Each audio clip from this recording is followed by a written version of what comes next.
Wednesday, Parshat Reeh, we're going to do Ois High in the Zera Shimshon. Ois High in the Zera Shimshon is going also on the Yalkut that we spoke about yesterday, on the Pusuk Asa Ta'asa V'samachtem Chol HaToiv, and it says, Ein Toiv Ela Torah, Toiv is not Torah, only Torah, like it says, Kilach Toiv Nasati Lechem, and ends off, Lefikach, Moshe Maser Sisol Asa Ta'asa, and Moshe Rabbeinu was told the Yidden to be careful and to take off Maser. And ask Zera Shimshon, what is the Indian Torah to Maser? What's the connection? Says Zera Shimshon that it's explained in the Mefarshim that there's a difference between what the Eibishter promises by himself and what he promises through a shliach or a novi. What what the Eibishter promises by himself, a person promises, and the Eibishter could do what is good for that person.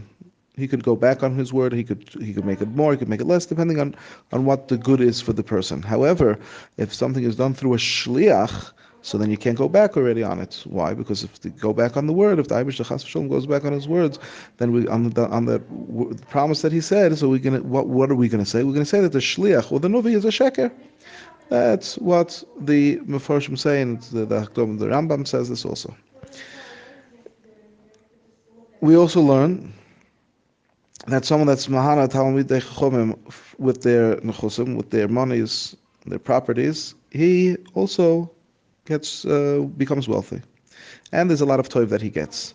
What's the reason why a Yisrael has to give maser?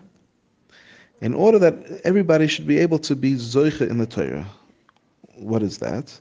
That's a Yisrael that gives maser to a kohen and a levi. He's giving them enough livelihood. They're going to be receiving with all the matnas kehina that they get. They're going to be receiving enough that they should be able to sit and learn. So it comes out that the Yisrael is the cause that the Torah, which is the Eitz Chaim, is going to be learnt by everybody. They say someone that has livelihood, someone doesn't have livelihood, because when you give the maser, then they have the livelihood from there, and they could sit and they could learn. With this, says the Zera Shimshon, we can understand the Medrash. The Medrash is saying v'samachtem b'chol ha'toiv is talking about toivus olam haba, because that's what real toiv is. And what's that? That's Torah. Because toivus olam hazeh, first of all, the Psikim earlier spoke about what the good in this world you're going to get out of it, and second of all, it's not real toiv. It's not real simcha. That the Pusik should just say v'samachtem b'chol ha'toiv. They should have simcha and toiv. The real toiv and the real simcha is only in olam haba, which is through the Torah. And what are we talking about over here? The schis of the Torah. That's goyrim through the masa. The masa that's given is it causes that the schis of the Torah should multiply to a tremendous amount. And that's what Moshe Rabbeinu was coming to be maser, as Klal Yisrael, coming to tell them and to impress upon them, to say aser ta aser, which is aser b'shvil shetis aser. Give maser in order that you should become wealthy.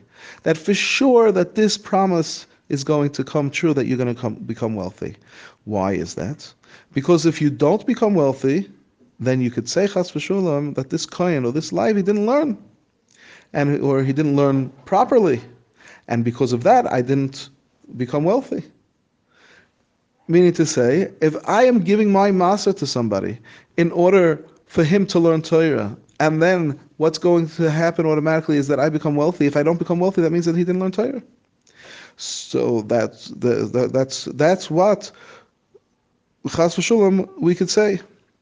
That's why Moshe Rabbeinu said, no, you should give it, and you should know that this haftucha, this promise is going to come true.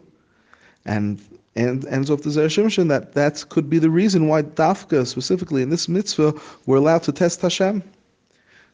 Because it says if he was maftiach, he promised this through a nuvi or through a shliach, and he can't go back on his word, because we are if Moshe Rabbeinu was telling us that we should do this mitzvah, and Moshe Rabbeinu was the shliach, and we're also shlichim of doing for the Torah, and for that reason the promise has to be kept.